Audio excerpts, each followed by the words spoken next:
problem says Ln has midpoint m, right? If m, the midpoint, is 8, 5, and n is 10, 8, we need to find L, right? So just real quick, it says Ln, so let's say we have L here, and n here, and m, that's our midpoint, right? Okay, so just a reminder, our midpoint formula is right here, but we don't want to necessarily use this how it is, because we already know what our midpoint m is, all right? So this is what we want to do. Let's focus on the x's first, all right? The x's here, say x2 plus x1 over 2 is going to be the x value of our midpoint, and the x value of our midpoint is 8, okay? So we can say as equals 8. We also already know that the x value of, let's maybe call n our point 2, is 10. So I can replace this x2 with 10. So I'm going to say 8 equals 10 plus x1, I'll just leave that as x, divided by 2.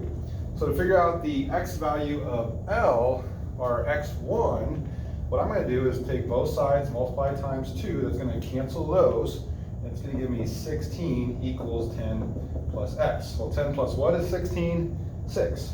Okay, so 6 is going to equal our x value there. We have to do the same thing for the y value though. Again, y2 plus y1 over 2 is going to equal the y value of our midpoint, which is 5. Okay, so I'm going to replace 5 there. Again, y2, I already know.